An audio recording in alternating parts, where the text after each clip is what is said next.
자녀를 키우다 보면 타고난 건강을 가지고 태어난 아이도 있고요. 타고나게 약골인 아이도 있는 것 같아요. 그러나 대부분의 이 가정 안에서 자라는 아이들을 보면 그 아이들이 얼마나 잘 먹느냐, 또 얼마나 편식하지 않느냐, 여기에 의해서 자녀들의 이 건강과 또 자녀들의 앞날의 이 육체의 어떤 그 건강이 달려 있는 것들을 보게 됩니다. 그리고 잘 먹어야 돼요. 아이들은 참 어쨌든 잘 먹어야 됩니다. 없어도 저희 부모님도 참 없던 시대에 저희들을 먹이려고 참 애를 많이 쓰셨어요. 그래서 부요하지는 않고 자녀들은 많고 하니까 저희 어머니도 항상 시장을 늦게 가셨어요. 왜 늦게 가셨냐면 늦게 가면 그때 떨이 해가지고 약간 시든 것들을 이렇게 뭉텅이로 이렇게 좀 싸게 팔고, 뭐 생선 같은 것도 늦게 가면 이렇게 떨이로 많이 이렇게. 마트에도 그러더라고요. 마트에도 9시 뭐 이쯤 가면은 마이크를 잡고 막 싸게 팔더라고요. 그래서 저희 어머니가 참 지혜가 있었구나. 자식들은 먹여야 되겠고 돈은 없고 하니까. 그래서 제가 그래도 잘 먹었습니다. 떨이를 잘 먹고 자랐어요. 아이들만이 아니라요, 제가 보니까 믿음의 성도들도 마찬가지더라고요. 함께 이렇게 신앙생활을 하지만 건강한 성도도 있고요, 참 비실비실한 성도들이 있어요. 약골인 성도들이 있고요, 또 아주 튼실한 성도들이 있어요. 흔들리지 않는 성도들이 있습니다. 왜 그럴까? 왜 이렇게 같이 한 교회에서 신앙생활을 하는데 어떤 성도들은 조그만한 유혹, 또 시련, 또 가정 안에 어떤 우환, 이런 것들이 찾아와도 흔들림이 없이 늘 웃는 모습으로 몸된 교회에 나와 이렇게 예배를 드리는 성도들이 있는 반면에 조그만한 어려움들이 찾아오면 그 어려움들로 인해서 버거워서 또 힘겨워서 이렇게 주저앉기도 하고 또 고민하고 힘들어하는 그러한 성도들이 있는 것들을 보게 돼요. 왜 이런 차이가 있느냐? 제가 보니까 잘 먹지 않아서 그래요. 교회 안에서 주님이 주시는 은혜, 주님이 주시는 말씀, 이런 것들을 잘 또박또박 먹고 소화해내는 성도들은 이 믿음이 이렇게 자라가요. 그런데 편식하는 성도들, 성경도 시간이 되면 읽고 시간이 안 되면 그냥 또 넘어가고, 기도 생활도 시간이 되면 좀 하고, 또 여유가 있으면 좀 더 오래 하고, 없으면 그냥 기도 생활 하지 않고 넘어가고, 또 이렇게 예배 생활도 규칙적으로 꾸준히 하지 않고 이렇게 듬성듬성 이렇게 신앙생활을 하는 성도들은 거의 틀림없어요. 거의 틀림없습니다. 얼마나 잘 먹느냐에 따라서 아이들의 건강과 발육에 차이가 있는 것처럼 신앙의 성장과 이 발육도 얼마나 하나님의 은혜를 먹느냐에 달려있는 것들을 보게 됩니다. 오늘 이 본문이 우리에게 주는 귀한 진리가 있어요. 오늘은 이 유다서의 마지막 부분인데요, 이단들이 교회 안에 들어왔어요. 영지주의자들, 당시 헬라 철학을 신봉하고 있었던 상당히 박식한 자들이 교회 안에 침투했어요. 그래서 교회 안에서 예수님을 믿고 있는 성도들을 자신들의 이 해박한 지식을 가지고, 철학을 가지고 진리를 흔들었단 말이죠. 자, 무식한 사람들이 들어와서 흔들면 넘어가지 않죠. 그런데 무식한 사람들이 아니었어요. 대단히 똑똑한 사람들이었어요. 철학으로 무장되어 있었어요. 당시 철학은 굉장히 박식한 사람들이 가지고 있었던 거죠. 여러분도 아시다시피 이 세상은 철학자들에 의해 이끌어져 왔어요. 철학자들의 그 사상들이 사람들의 삶을 바꿔왔단 말이죠. 플라톤, 소크라테스, 아리스토텔레스 쭉 해가지고 오늘날 현대에 이르는 철학자에 이르기까지 여러분 철학의 힘은 굉장히 큽니다. 당시에도 마찬가지였어요. 근데 이 철학자들이 믿음을 가지고 있었던 철학자들이 이단 철학자들이 들어와서 교회를 흔들어 놨어요. 자, 흔들어 놓으면 어떻게 되겠습니까?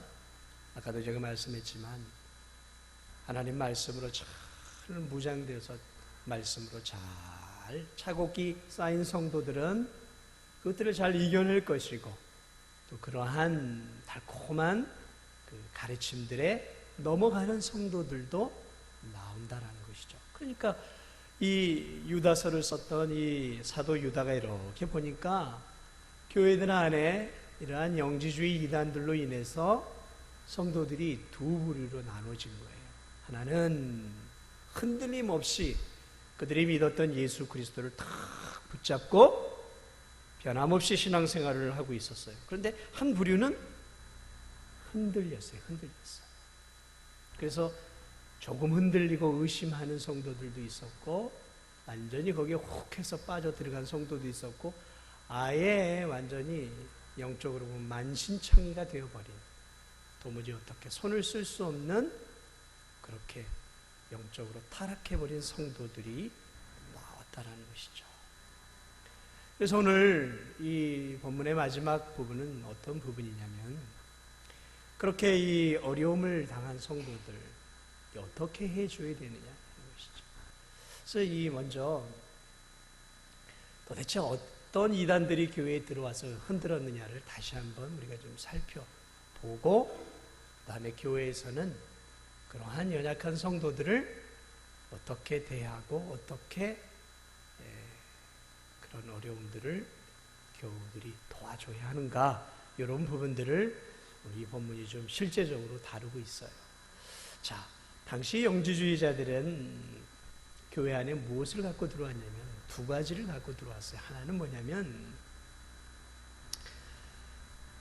예수님을 믿으면 구원을 받는다라는 그 교리를 건드리지 않았어요. 그 교리를 건들 수는 없는 것이죠. 그래요. 예수님을 믿으면 구원을 받는다는 그 교리를 가지고 건든 게 아니라 그 교리 안에 담겨져 있는 것 중에 하나를 건드렸는데 뭘 건드렸냐면 당시 영지주의 헬라 철학에 물들었던 당시 헬라 철학은 이원론이었어요. 무슨 말이냐면 인간이 영과 육으로 되어 있는데 이 영은 거룩한 거예요. 영은 하나님으로부터 받은 거기 때문에 거룩해요. 그런데 이 육체는 죄로 말미암아 타락을 해서 이 육체는 불결하게 보았어요. 이 육체는 더럽게 보았단 말이죠. 그래서 나중에 구원을 받아도 이 영혼만 구원을 받는다고 생각했어요. 죽으면 이 더러운 육체는 썩어서 흙으로 돌아가고 영혼만 구원을 받는다라고 생각하고 이 육체를 아주 더럽게 여기고 추하게 생각을 했어요. 그래서 이 영지주의 이단이 들어와서 무엇을 했냐면 야, 너희가 예수님 믿는 거 좋은데 예수님이 육체로 오지 않았다라는 것이죠. 어떻게 거룩하신 하나님이 우리와 같은 이 추한 육체를 입고 올 수 있겠느냐라는 거죠. 이게 당시에 헬라 철학이 사람들의 사상을 잡고 있단 말이죠. 철학은 사람들의 생각을 잡고 있는 거예요. 사람들도 그렇게 생각, 그래 맞아. 그 말이 일리가 있네? 그렇지. 어떻게 거룩한 하나님이 우리와 같은 이 더러운 육체를 입고 올 수가 있어? 맞아. 우리가 보았던 그리고 이 땅에 오셨던 예수님은 진짜 육체가 아니라 가짜 육체를 입고 오신 거야. 그러면서 이 영지주의 철학자들, 이 거짓 교사들의 말에 많은 성도들이 빠져들기 시작을 했어요. 자, 여러분 그렇게 되면 어떻게 됩니까? 예수님이 진짜 육체가 아니라 이 도깨비처럼 가짜 육체를 가지고 왔다면 여러분 만약에 그렇게 왔으면 예수님이 십자가에 죽은 게 그러면 피를 흘린 사실이 진짜 피예요? 가짜 피예요? 가짜 피가 되는 거예요. 그렇게 되면 예수님이 우리의 구주가 될 수가 없는 것이죠. 우리의 구주가 되려면 그분은 진짜 육체를 입고 와야 되는 거예요. 그러니까 언뜻 보기에는 그들의 말이 일리가 있는 것처럼 보이는데 그 말을 믿으면 예수님은 진짜로 십자가에 죽은 게 아닌 것이죠. 죽은 척한 것이죠. 그렇게 되면 인간의 구원은 불가능한 것이에요. 그러므로 그 교리 하나가 별거 아닌 것 같은데 따지고 들어가면 그 교리를 믿으면 구원을 받을 수 없게 되는 거예요. 우리가 구원을 받을 수 없게 되는 거예요. 당시에 성도들이 구원을 받을 수 없게 되는 거예요. 그러니까 작은 교리 하나가 사실은 그 성도들의 영원한 영생을 가늠하는, 완전히 바꾸어 놓는 대단히 중요한 교리였단 말이에요. 그런데 성도들이 그것까지는 생각을 못하고 그래, 어떻게 하나님의 아들이 우리 같은 더러운 육체를 입고 올 수 있어? 그럼 불가능하지 하고 그것들을 믿기 시작한 교인들이 많이 생겨나기 시작했어요. 그러면서 이어지는 또 하나의 잘못된 교리가 뭐냐면 육체는 더러운 거야. 영만 천국을 가는 거지. 그러니까 이 육체는 어차피 썩어서 흙으로 나중에 돌아갈 거잖아. 맞아. 그러니까 이 육체를 거룩하게 지킬 필요가 뭐가 있어. 그러면서 극단적인 뭐가 있냐면 쾌락주의가 오기 시작한 거예요. 그러면서 이 육체를 이 유다서에 있었던, 유다가 섰을 때 그 당시에 많은 교회 성도들이 그래, 그러면 내 맘대로 살아도 되겠네. 술 먹고 뭐 간음도 하고 그리고 도박도 하고 또 뭐 내가 즐기는 마음대로 즐겨도 결국 뭐 내가 구원받는 것은 예수님의 이름으로 영혼이 구원받는 것이지 이 육체가 구원받는 건 아니잖아. 어차피 죽는 몸 즐겨도 되겠네 라는 사상이 교회 안에 퍼지기 시작했단 말이에요. 그래서 이 육체를 가지고 뭘 하냐면 방종의 삶을 살기 시작을 했어요. 내 마음대로 산 거예요. 영혼만 천국 가면 된다라는 것이죠. 그래서 그들이 오늘 여기 1장을 가만히 보면 뭐 경건하지 아니하였고 이 사람들이 은혜를 도리어 방탕한 것으로 바꾸었다라고 4절이 이야기하고 있어요. 그러니까 하나님이 주시는 은혜를 방탕한 것으로 바꿔버리고 말았어요.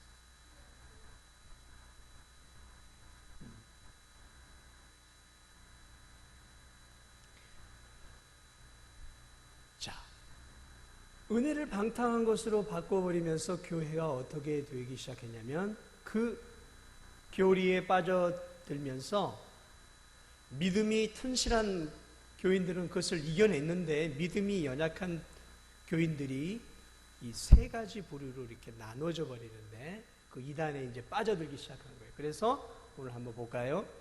22절을 보면 그 세 가지 빠져들어가는 성도들 가운데 첫 번째 부류는 어떤 교인들이 생겨나냐면 의심하는 부류들이 생겨나기 시작했다. 오늘 성경이 이야기를 하고 있습니다. 그러니까 무슨 말입니까?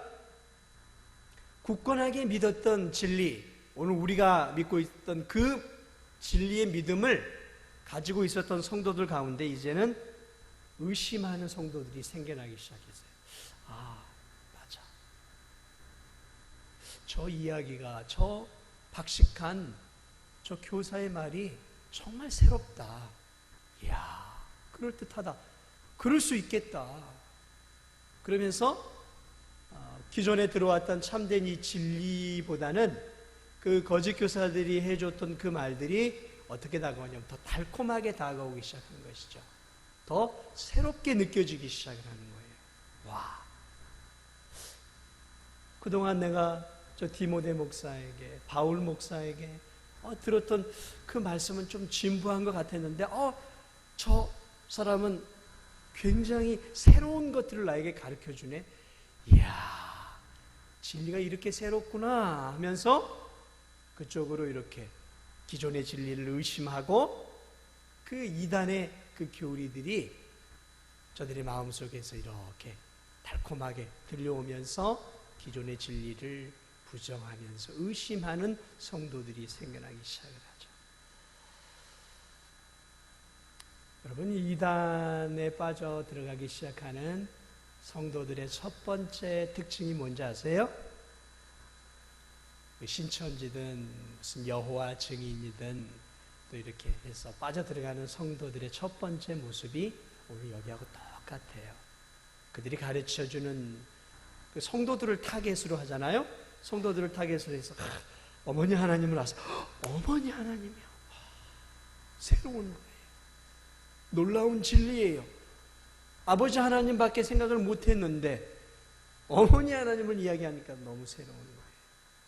와, 저 아담과 하와의 이 타락의 교리에 대해서 자기들 나름대로 설명을 쫙 해주니까 이야, 진도종학의 김백만 목사는 이 타락의 교리에 대해서 그냥 이렇게밖에 얘기를 안 하는데 이 타락의 교리 안에 이러한 깊은 진리가 있네 하면서 마음이 쑥 빠지기 시작해요. 그래서 이단에 빠지는 성도들의 첫 번째 특징은 뭐냐면 이단의 교리에 매력을 느끼기 시작을 해요. 매력이 있어요. 왜냐하면 기존의 보통 교회 목사님들은 그렇게 설교 안 하거든요. 그런데 전혀 다른 해석이에요. 기존의 2000년의 역사 동안 해왔던 정통적인 해석과는 완전히 다른 해석이에요. 자기들은 이제 하늘로부터 직통 계시를 받았다는 얘기죠. 새로운 것이란 말이죠. 그런 것들을 받았을 때 이 연약한 성도들이 빠져들기 시작한다는 것이죠. 자, 여기까지는 괜찮은데 문제는 여기서 이제 어디로 들어가냐면 두 번째 단계로 들어갑니다. 23절이죠. 자, 처음에는 의심하게 되죠. 진리를. 그 다음에 23절로 가면 또 어떤 자를 불에서 끌어내요 라고 말하고 있어요. 이게 뭐냐면 이제는 완전히 그 영지주의 그 거짓 교사들의 이 달콤한 거짓 진리에 이제는 참된 진리가 좀 이상하다라고 의심하는 정도가 아니라 이제는 완전히 이 거짓 진리에 쑥 빠져든 거예요. 이게 참된 진리구나 하고 이젠 이 진짜 진리를 버려버리고 참된 진리가 아닌 거짓 진리를 참된 진리로 붙잡고 이제 그 진리를 더 알아가려고 빠진 상태를 오늘 성경은 뭐라고 이야기하고 있냐면 이 불에 빠진 자들이다라고 말해요. 다시 말하면 지옥불에 빠져 들어가고 있는 자들이다라고 지금 표현을 하고 있어요. 표현을 지옥불 속으로 빠져 들어가고 있는 자들이다. 그러니까 이제는 참된 진리에서 완전히 동떨어져서 거짓 진리로 완전히 빠져들어간 상태. 그러니까 이것을 오늘 유다는 이 지옥불 속으로 들어가고 있는 성도들로 오늘 지금 묘사를 해주고 있어요. 또 어떤 자를 불에서 끌어내어 하라는 말은 이제 불 속으로 거의 들어갔다라는 이야기예요. 자, 그래서 이 상태가 되면 이제 어떻게 되냐면 내가 그동안 교회에서 배웠던 모든 진리는 헛된 것이구나. 내가 목사에게 배웠던 것은 거짓 진리를 배웠구나. 나는 속았구나 생각하는 거예요. 속았다. 그리고 저들이 가르쳐주는 진리가 진짜 진리고 저 진리를 믿어야 내가 천국을 갈 수 있구나라고 완전히 진리에서 이탈을 해서 거짓 진리를 완전히 붙잡은 상태죠. 여러분 혹시 이 신천지에 빠진 사람들 이야기나 과거에 그 CBS에서 신천지 8부작 하는 거 혹시 보셨나 모르겠는데요. 거기에 이제 그 신천지에 빠진 사람들이 이제 그렇게 다뤄주는 것들이 있는데 딸이 신천지에 빠졌어요. 그런데 부모가 그것을 한참 동안 몰랐어요. 그런데 딸의 행동이 수상해요. 그래서 나중에 확인을 해보니까 신천지에 빠져서 신천지의 교리를 받고 완전히 이제는 그 신천지 교리를 완전히 붙잡게 된 거예요. 그러니까 기존에 이 교회를 다녔던 그 삶을 완전히 버려버리고 거기에 완전히 빠져버린 것이죠. 그래서 그 받은 모든 과거에 부모님과 함께 오랜 세월 동안 신앙생활하면서 배웠던 모든 진리를 통째로 다 버려버리더라고요. 그리고 그들의 교리가 최고다, 이게 진짜다라고 이렇게 붙잡아요. 그래 아버지 어머니가 어떻게 합니까? 안 된다 막 이제 끌어오니까 아버지 어머니 향해서 당신이 누군데 나한테 이렇게 하느냐, 아저씨가 뭔데 나한테 이렇게 하냐면서 야, 아버지한테 아저씨라고 얘기하고 어머니한테 아줌마라고 하고. 야, 저희 그걸 보면서 와, 이단의 교리가 얼마나 무서운가. 자신을 낳아주고 키워주고 먹여주고 해줬던 그 부모를 이단의 교리에 빠지니까 부모가 없더라고요. 부모가 없어요. 아버지를 아저씨라고 불러요. 사탄 마귀로 보더라고요. 참 무섭다라는 생각을 제가 그걸 보면서 다시 한번 해봤는데, 어쨌든 이렇게 이젠 이단 교리에 푹 빠져버린 것이죠. 그리고 한 걸음 더 나아가서 오늘 성경은 뭐라고 얘기하냐면 23절 후반절을 보면 어떤 자를 그 육체로 더럽힌 옷까지도 미워하되 두려우며 긍휼히 여기라 하면서, 여기서는 마지막 단계에 있는 성도를, 이단에 빠진 성도들이에요. 뭐냐면 이단의 교리에만 빠진 것이 아니라 이제는 그들의 삶 자체가 그 더러운 교리 속에서 완전히 이렇게 동화가 되어버려서 교리가 머릿속에 가득한 것이 아니라 이제 그 교리가 그의 삶을 완전히 지배해서 방탕하고 더러운 삶을 사는, 그러니까 마치 어린아이가 이 진흙탕에서 이렇게 막 뛰어놀면서 그 진흙탕에 온 몸이 머리부터 발끝까지 더러워진 것처럼 그 교리 자체가 머리만 더럽힌 것이 아니라 삶 자체를 완전히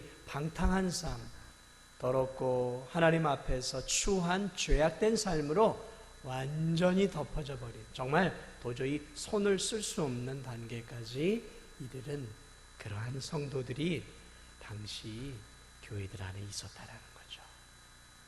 뭐 2000년 전만의 이야기가 아니라 오늘날도 그래요. 오늘날도 이단에 빠진 성도들이나 또 이러한 것들, 이러한 성도들 보면 뭐 손을 쓸 수가 없는 성도들이 있고, 또 어떤 때는 이게 노력하면 어떻게 좀 될 수 있는 가능성 있는 성도도 있고, 또 의심하면서, 그러니까 이 단계별로 지금 오늘 유다가 지금 표현을 잘 해주고 있죠. 의심하고, 진리를 의심하고, 그리고 이제는 진리에서 완전히 돌아서서 거짓 진리를 붙잡고, 그리고 이제 그 거짓 진리가 삶의 체계가 되어서 방탕하고 음란한 그러한 이제 육신의 정욕대로 살아가는 그러한 삶으로 바뀌어버린 그러한 성도들이 당시 교회들 안에 있었어요. 그래서 오늘 유다가 그러면 이 성도들을 도대체 기존에 믿음을 갖고 있는 성도들이 어떻게 해야 하느냐라는 질문이 나오지 않겠습니까?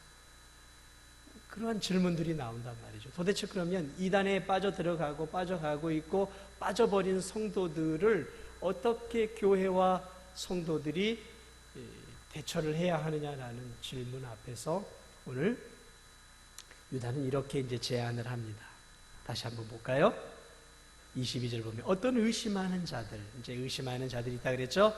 그들을 긍휼히 여겨라 라고 말을 하고 있어요. 긍휼히 여기라. 자, 진리에 대해서 의심하는 성도들이 이제 생겨납니다. 자, 이단의 교리 때문만은 아니에요, 여러분. 이 교회 생활을 하다 보면요, 이단에 빠져서 이단의 교리 때문에 진리를 의심하는 성도들만이 있는 게 아니라 신앙생활 하다 보면 믿음이 연약하고 세상적인 그러한 사고와 세상적인 철학과 이런 흐름 때문에 교회 안에서도 이 진리를 의심하는 성도들이 많이 있어요. 아, 이건 아닌 것 같아. 믿음이 연약한 모습들이죠.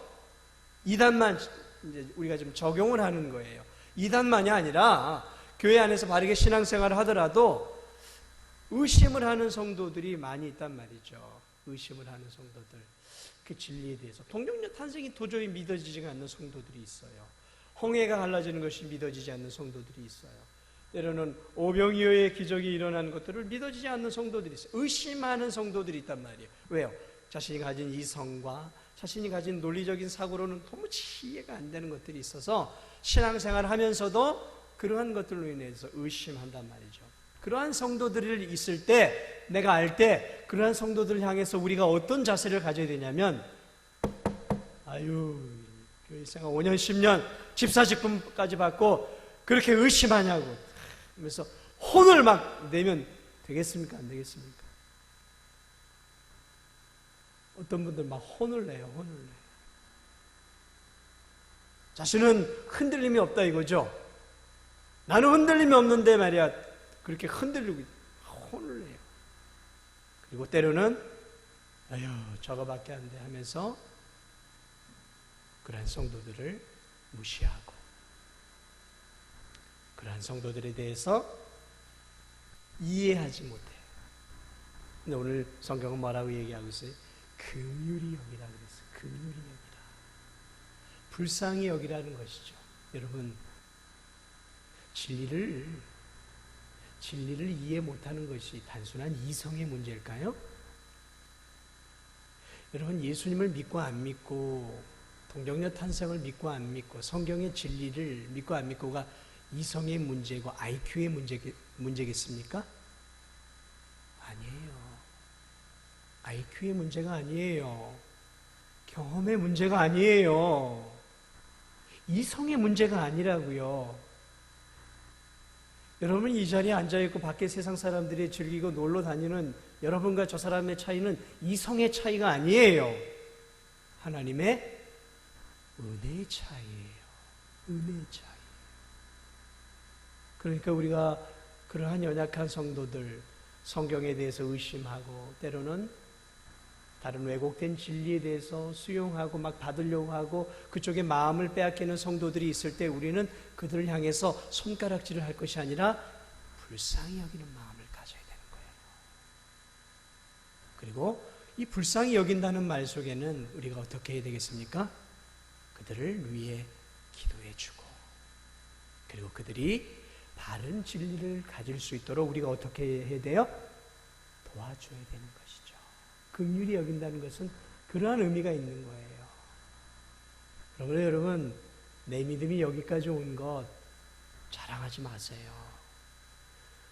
다른 성도들보다 내가 더 신실하게 신앙생활하는 것, 다른 성도들보다 이 진리가 더 내 마음속에 들어오는 것, 이거 이성으로 하는 거 아니에요.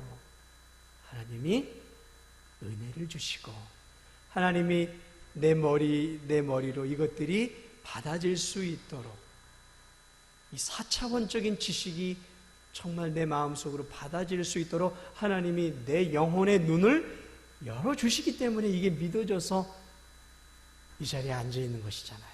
그렇지 않습니까?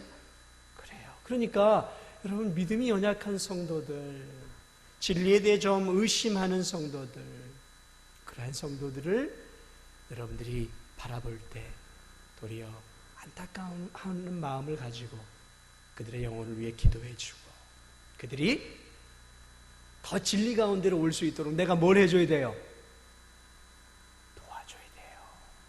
도와줘야 돼요. 신앙생활 5년 10년 저거밖에 못해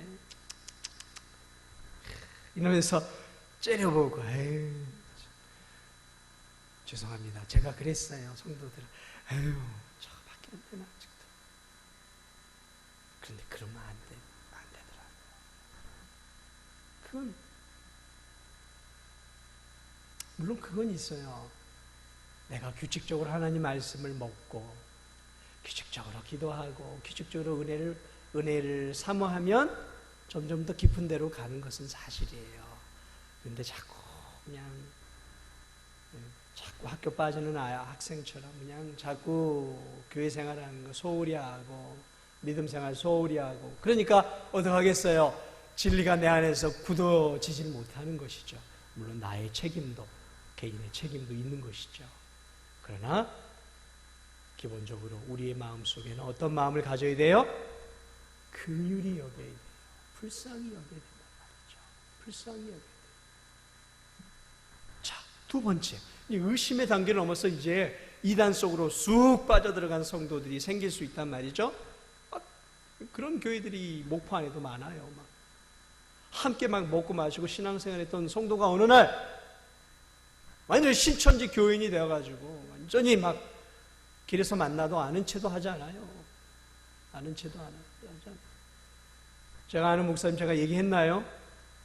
10몇 년 동안은 그냥 열심히 성경 공부를 해서 가르쳐 놨는데 전도하러 갔다가 신천지 교인에게 전도하다가 대화하다가 신천지에 빠져버렸어요. 신천지에 빠져버렸어요. 기가 막힌 일이. 여러분 전도할 때 조심하세요. 너무 막 그냥 신천지 교인을 만나가지고 거기에 빠졌는데 목사는 몰랐어요. 나중에 신천지 교인이 돼가지고 막 성도들을 흐트러가지고 성도들 데리고 막 나가버렸어요. 그리고 목사가 알고 찾아가서 막 얘기했다. 목사한테 뭐라 그러는지 아세요? 아저씨 왜 그러세요? 그러더래요.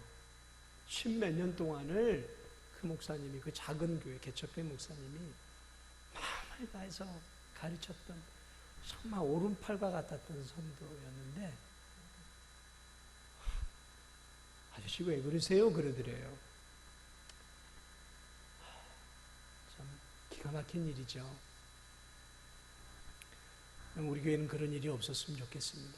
제가 긴장이 돼요. 그래서 늘 우리 교회는 단 한 명의 교인도 그런 교인이 일어나지 않아야 하는데 하나님께 늘 기도해요. 사랑하는 여러분, 완전히 빠져버린 교인들은 어떻게 할까요? 거기에 그냥 이렇게 해서 아저씨 왜 그래요? 같이 신앙생활을 했는데 그렇게 빠져버렸어요. 그래서 장로님이 집사님이 그러면 안 된다고 할 때 그 장로님 향해서 옛날에는 장로님, 집사님이 했는데 아저씨 왜 그러세요? 하고 그러면 어떡하실 거예요? 그냥 포기하실 거예요? 아유 저놈 끝났네. 에이 이단 빠졌으니까 포기해. 여러분 그러시렵니까? 아니면 어떻게 해야 되겠습니까? 오늘 성경을 보세요. 23절 또 어떤 자를 불에서 끌어내어 구원하라. 어떻게 하라고요? 지금 불 속으로 거의 들어갔단 말이에요. 지옥의 불 속으로 들어갔단 말이에요. 이단의 진리에 빠져서 완전히 들어갔어요. 그러면 어떻게 해야 돼요? 이제는 긍휼히 여기는 정도가 아니에요. 이 성도는 어떻게 해야 돼요? 잡아서 불에서 끌어내라 라고 이야기하고 있어요. 다시 말하면 네가 믿음을 갖고 진리를 갖고 있으니까 어떻게 해서든지 그 영혼이 다시 진리 가운데로 돌아올 수 있도록 지옥불에 빠지지 않도록 거기서 타지 않도록 힘을 다해서 그를 붙잡고 그를 위해 기도하고 어떻게 해서든지 시간과 물질을 들여서라도 그 영혼을 끄집어내라 라고 말하고 있어요. 끄집어내라. 포기하지 말라는 거죠. 그 신천지 이단에 딸이 빠지니까요, 아버지가 그 좋은 다니던 직장을 그만두더라고요. 딸의 영혼이 중요한 거예요. 그러니까 도무지 직장을 다니면서 이 딸아이를 건져낼 수 없으니까 아버지가 다니던 직장에 사표를 내고 아예 이 딸아이의 구원을 위해서 몸부림을 치더라고요. 몸부림을 치. 그 아이의 영혼을 건지기 위해서 아버지가 다니던 직장을, 어머니도 모든 것들을 다 포기하고 그 아이 생명 구하는데 온 힘을 다 기울이더라고요. 그렇습니다. 여러분, 이단에 빠진 교우들만이 아니에요. 우리 교우들 가운데는 세상에 빠진 교우들이 많아요. 여러분, 함께 이곳에서 신앙생활했던 교우들이 지금은 교회를 나오지 않고 진도를 버젓하게 다니는데도 여러분 어떻게 하세요? 아유, 이제 뭐 우리 교회 안 나오니까 우리 교회는 아니야. 아유, 신앙생활 자기가 알아서 하는 거지 뭐. 아, 귀찮아. 여러분 그러면서 그냥 지나다가 보면 그냥 인사나 하고 아유 잘 지내나? 아, 그래. 이런 정도 인사만 하고 하십니까? 세상이 좋아, 물질이 좋아, 이 세상의 것들이 좋아서 이단이 아니라 이 세상에 빠져있는 진도 안에 있는 우리 교인들이 여러분 여러분 주변에 있지 않아요? 그런데 여러분 뭐 하고 계세요? 그런 교인들은 이제 필요 없습니까? 그런 교인들은 어떻게 돼도 상관없어요? 아유, 이제 세상이 좋아서 갔는데 뭐 내버려 둡니까? 아유, 이제 예수님 믿지 않는 새로운 사람들이랑 내가 전도하지. 여러분 그러고 계십니까? 아니에요. 불 속에 들어가는 그런 성도들은 아닙니까? 지옥불을 향해 가고 있는 성도들은 아닙니까? 무관심하면 되겠습니까, 우리가? 저도 문제예요, 저도 문제. 여러분은 어떠세요? 우리 교회 지금 나오지 않는 성도들이 많아요. 많아요. 제가 있는 이 3년 동안만 해도 이 교회를 거쳐갔던 사람이 많아요. 여러 가지 이유가 있어요. 여러 가지 이유가 있어요. 그런데 대부분은 세상이 너무 좋아서 안 나오는 거예요. 세상이 좋아서. 때로는 뭐 여러 가지 관계의 문제로 실족해서 안 나오는 성도들도 있어요. 그런 성도들, 지옥불을 향해 가고 있는 성도들을 향해서 여러분 뭐 하고 계십니까? 한때는 정말 사랑한다라고 고백하고 했던 그 믿음의 지체들을 향해서 여러분 지금 뭘 하고 계세요? 우리 뭘 하고 있죠? 우리가 지금 잘하고 있는 겁니까? 그저 나 먹고 살기도 바쁘니까 괜찮아요?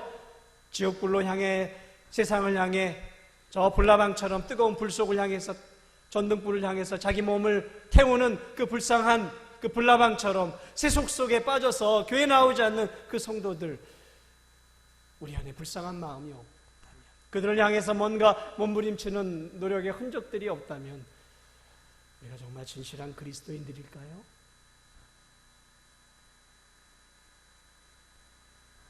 오늘 유다는 이렇게 얘기합니다. 어떤 자를 불 속에서 끌어내. 이게 뭐냐면 붙잡고 빠져 들어가는 용어, 끄집어내라는 거죠.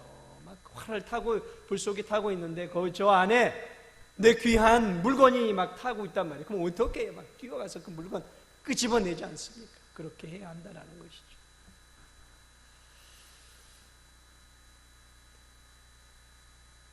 마지막으로 어떤 자를 그 육체로 더럽힌 옷까지도 미워하되 두려움으로 긍휼히 여기라. 완전히 빠져버린 사람이에요. 완전히 세상 속에 빠져서 세속적이 되어버렸어요. 날마다 죄를 저지르고 그냥 세상의 쾌락을 누리면서 완전히 세상 사람이 되어버린 그러한 성도들도 있을 것입니다. 교인들도 있을 것이. 술에 쩔어서 이제 뭐 어찌할 수 없는 사람도 있고 완전히 등을 돌려서 버린 사람들을 있어요. 도무지 우리가 손을 쓰기에는 이제 힘든 마지막 사람들이죠. 그럴 때에도 그들의 옷까지도 미워하되, 옷이 뭐냐면 삶이에요, 삶. 그들의 삶은 미워하더라도 그럼에도 그들을 23절을 보면 긍휼히 여기라, 불쌍히 여기라는 거죠. 이 마지막 사람은 내가 해줄 수 있는 게 없을 수 있어요. 그러나 그들을 불쌍히 여기고 그 영혼을 위해 마지막까지 그 영혼을 위해 기도하는 일, 그러한 일들은 끝까지 가져야 한다는 것이죠.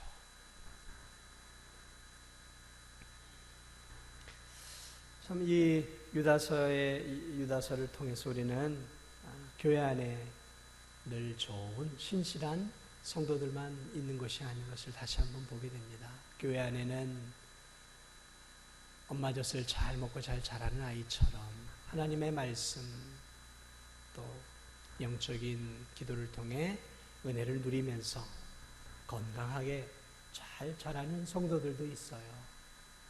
그런데 잘 먹지 못하고 또 믿음이 약해서 오늘 이렇게 세상에 빠지고 하나님의 말씀에 의심하고 때로는 완전히 돌아서서 가버린 우리와 함께 신앙생활했던, 그러나 이 진도안을 활보하고 있는 그러한 과거의 우리의 성도들, 또 연약한 성도들을 우리가 어떻게 해야 하는가?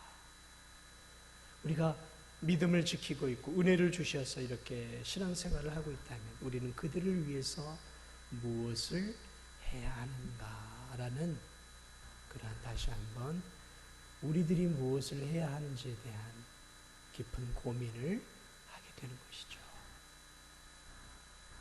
사랑하는 여러분, 여러분 신앙 지키기에도 힘드시죠? 그래요. 저도 저 하나 신앙 지키기가 버거울 때가 있습니다. 다른 성도들이 문제가 아니라 저 자신의 문제 때문에 힘들 때도 있어요. 그래서 다른 성도들 신경 쓰지 못하고 저 자신 세워가는 것도 힘들어 쩔쩔맬 때가 있는데 우리 성도님들하고 별 다르겠습니까? 그러나 여러분, 그래도 여러분들이 이만큼 믿음을 가지고 하나님의 은혜로 신앙생활하고 있다면 이제 우리가 우리 자신만이 아니라 함께 신앙생활했던 믿음의 공동체, 여러분 함께 신앙생활하고 있지만 내 옆에 있는 성도들이 사실은 오늘 내일 자살하고 싶은 그 충동으로 힘들어하는 성도들도 있을 수 있어요. 그리고 내 옆에 있는 성도들이 이단에 또는 세상에 더 많이 빠져들어갈 위기에 처한 성도들이 있을 수 있단 말이죠. 그러니까 우리가 어떻게 해야 되겠습니까? 서로 돌아봐야 되는 거예요. 서로 돌아봐야 되는 거예요.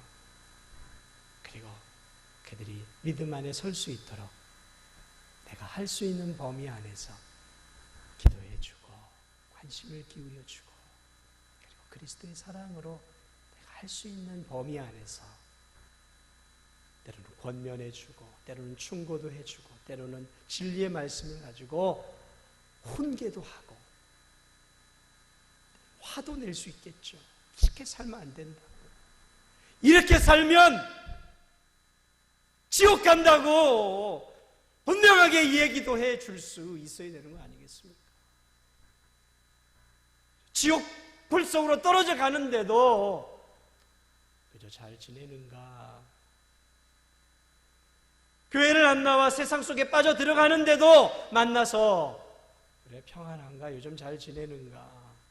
몇 마디 말 던지고 돌아서는 이게 진정한 믿음의 교우들의 모습인가? 우리가 우리 자신들을 살펴봐야 하는 것이죠. 여러분만의 문제는 아니에요. 저의 문제이기도 해요. 여러분, 우리가 정말 우리 안에 있는 성도들, 우리 진도중앙교회 안에 있는 성도들만이라도 여기에 적을 두었던 성도들만이라도 우리가 조금 더 관심을 기울이고 조금 더 우리가 사랑의 손을 뻗고 조금 더 그 영혼들을 위해 기도해 줄 수, 그래서 내가 넘어질 땐 다른 성도들이 나를 세워주고 다른 성도들이 넘어질 땐 또 내가 세워주면서 함께, 그래서 세 겹줄은 쉽게 끊어지지 않는 거예요. 세 겹줄은.